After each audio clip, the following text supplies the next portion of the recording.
This is Lucas Grayson and Fox News Channel. Today I'll be interviewing President Andrew Jackson on the Indian Removal Act. Hello, Mr. President. Hello, good morning. I'll be interviewing you on the Indian Removal Act. Yes.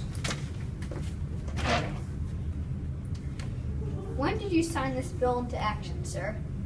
May 28th, 1830. It was voted in by Congress 28 to 19, a landslide. Hurry up. Which tribes were removed in this act? The 5 civilized tribes. Which are? The Choctaw, Cherokee, Chickasaw, Muscogee Creek, and Seminole. What do you want to know that for? Newspapers, sir. Everyone knows that. You don't need to put that in your newspaper. Why exactly, sir, did you pass this bill? Did you consider the Indians? I'm sure they do not want to leave their homeland, and their journey to Oklahoma was surely long and sorrowful. Enough! Why should I consider them? They are not American people. Ha, they can even be considered people at all. Hurry up, I'm extremely busy. That these Indians have the right to live in the United States while self-governing themselves, or must they be moved to federal reservations out west? They seem to cause little harm or threat to settlers. The act is strongly supported by American people in the South, who are eager to gain access to the lands inhabited by the 5 civilized tribes. In particular, Georgia is involved in a contentious jurisdictional dispute with the Cherokee Nation.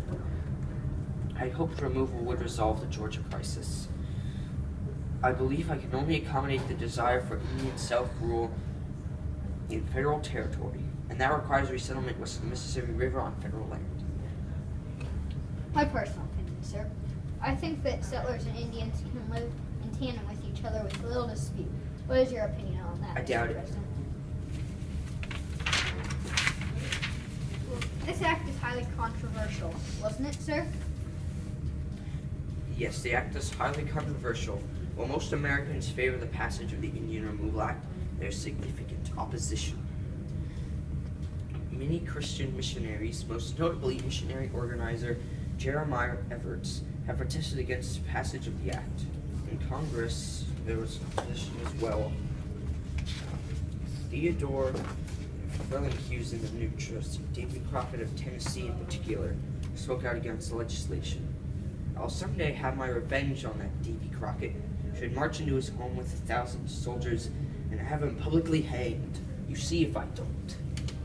I have heard that the Chief Justice of the Supreme Court ruled that the Cherokee could not be removed, but that you removed them anyway. Is this true? Of course, that stupid Supreme Court justice didn't have any right to interfere with my bill. Alright then, I have one more thing to say. Do you realize the journey these Indians had to take is being called the Trail of Tears and Death? And... What? Do you dare insult me? I demand to know who made this lie. It was a Choctaw chief, sir.